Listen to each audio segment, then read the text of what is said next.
soyons un petit peu serrés, n'est-ce pas? Bon, c'est moins confortable pour ceux qui sont debout. Mais c'est bien déjà toute une parole. Car ce que Dieu veut, c'est le rassemblement. Ce que Dieu veut, c'est le rassemblement des peuples. Et il nous faut à la fois savoir chanter dans notre propre langue et savoir chanter et prier dans la langue universelle qui est la langue de l'Esprit Saint. Et lorsque au Cénacle, ils sont rassemblés dans la prière, alors l'Esprit vient. Alors te bénissons, Seigneur, de nous rassembler pour cette messe de doyenné, pour cette messe des migrants et des réfugiés. Je suis un migrant. Je ne suis pas réfugié, car j'ai été bien accueilli et j'ai été intégré. Mais nous sommes tous appelés à être un jour des migrants, car nous sommes un peuple et un peuple en marche. D'où effectivement cette priorité que notre pape met dans son pontificat, ce point fort. Il a commencé pour cette journée 2018 en citant le livre du Lévitique. L'émigré qui réside avec vous sera parmi vous comme un compatriote, et tu l'aimeras comme toi-même, comme vous-même vous avez été immigrés au pays d'Égypte. Je suis le Seigneur votre Dieu. Et ce qui est donné dans le commandement de Dieu est véritablement un commandement avec tout ce contexte que nous connaissons qui n'est pas si simple à gérer, car il y a toutes ces implications politiques, économiques et également spirituelles. La mission de l'Église aujourd'hui est de rappeler cette dimension spirituelle de l'accueil du frère. Nous faisons partie de la même famille. Certes, nous pouvons aider, mais attention, il y a aussi cette réciprocité, car c'est peut-être les émigrés qui vont nous apporter l'or, la myrrhe et l'encens. Et qu'il ne faut pas nous-mêmes refuser ce don qui nous est fait et qui peut nous rappeler les grandes valeurs et les valeurs universelles. Point fort du pontificat du pape François, ces valeurs universelles historiques de notre pays, du département également. Je le vois bien, combien cette Nationale 10 qui nous traverse a pu amener aussi des flux de migration, des gens en détresse ou en voyage. Car la démarche est la même si la détresse peut être différente. Ça peut être des époques, des Espagnols, très nombreux, des milliers. What People, il y a quelques années, oui, valeurs universelles d'hospitalité, de droit de l'homme, du respect de l'homme, de tout homme, et de la justice, et également d'assistance à personne en danger. Quand je vois quelqu'un au bord du chemin, dans la détresse, je ne peux pas ne rien faire. Parabole du bon samaritain. Alors comment faut-il le faire? Eh bien que l'Esprit nous aide à la fois à être généreux et réaliste. Car faut-il effectivement fermer les portes complètement?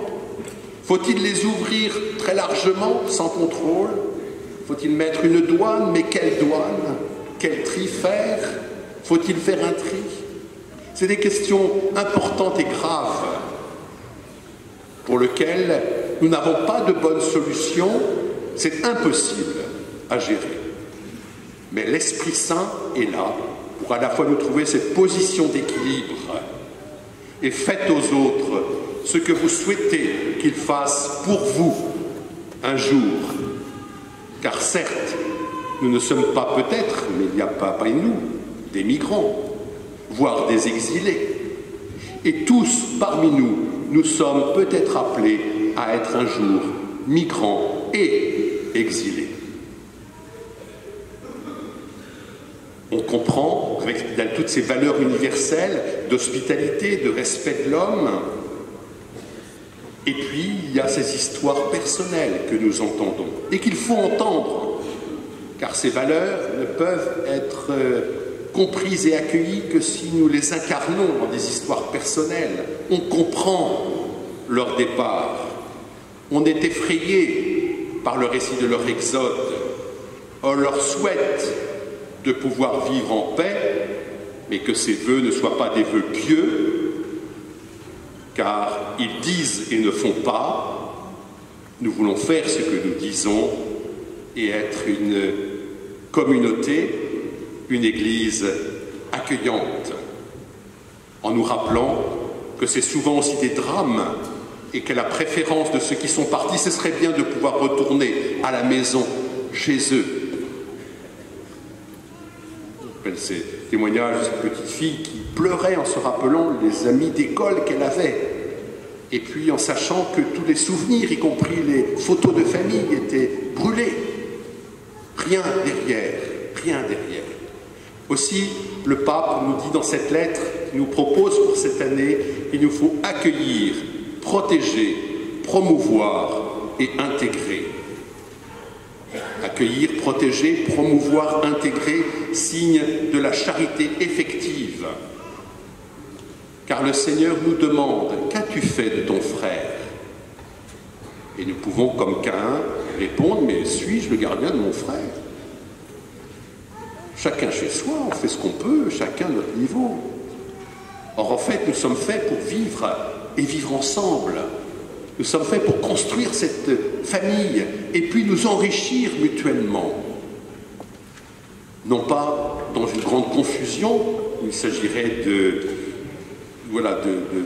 renier son identité, mais bien d'affirmer ces différences dans une diversité.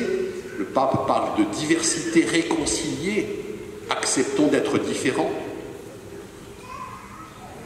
À propos de diversité et d'unité, n'est-ce pas l'enjeu de ce qui se passe aussi ici, dans notre diocèse? Il ne s'agit pas d'être tous semblables, il s'agit d'être tous différents et de pouvoir vivre et vivre ensemble. Et avec cette question de la migration, voire de l'exil, il y a cette question de l'enracinement. Hier, pour donner les vœux au diocèse, c'était à la chambre d'agriculture. Les agriculteurs, par définition, sont des gens attachés à la terre. On ne les déplace pas comme ça.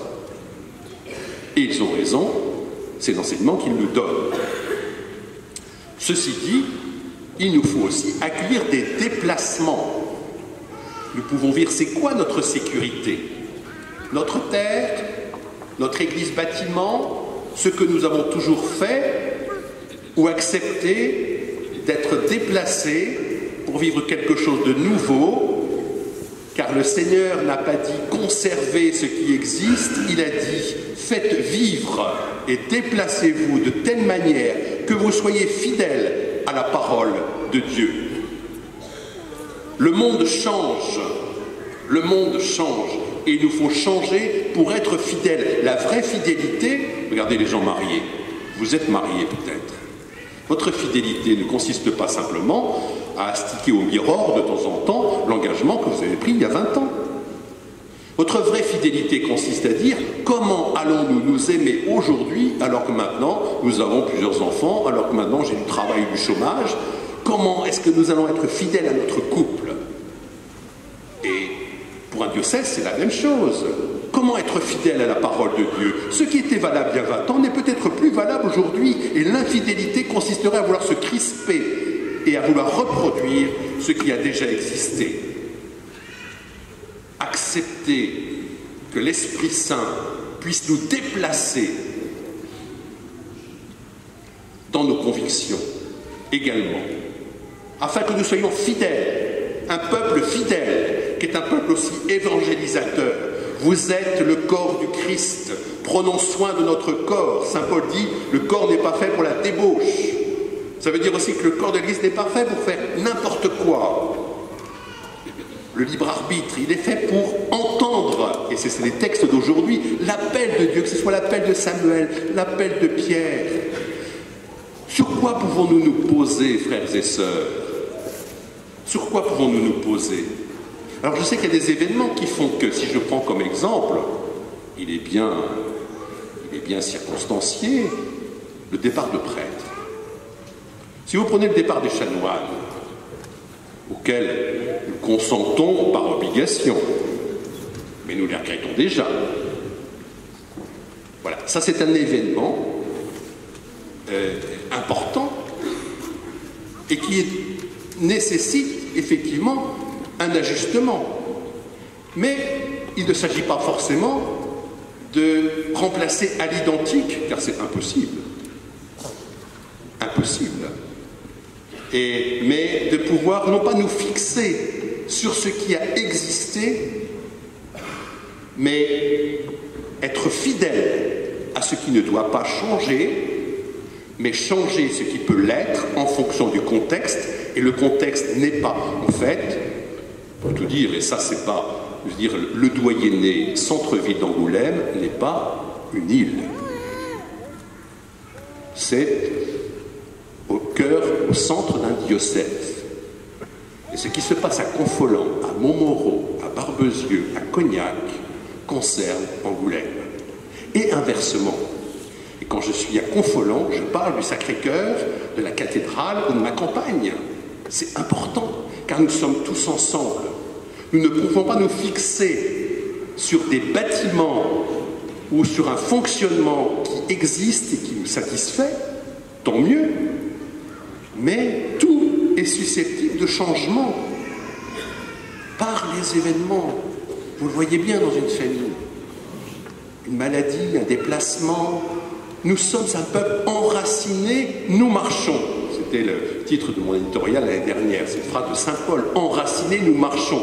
Si nous sommes enracinés et que nous ne bougeons pas, nous mourrons. Mais si nous nous déplaçons sans être enracinés, nous nous agitons et nous mourrons également. Alors sur quoi sommes-nous solidement enracinés? Eh bien, nous sommes enracinés, effectivement, dans cette parole de Dieu. Nous sommes enracinés dans l'appel du Seigneur. Pierre, tu es pierre, et sur cette pierre, je bâtirai mon église, fondement solide de l'église. Mais le Seigneur n'a pas dit, vous resterez maintenant tranquilles. Nous ne pouvons pas être tranquilles parce que le monde est en feu, et ce n'est pas le moment de s'occuper de choses de peu d'importance. Il faut accepter d'être dans ce mouvement de l'esprit. Il faut accepter d'être déplacé.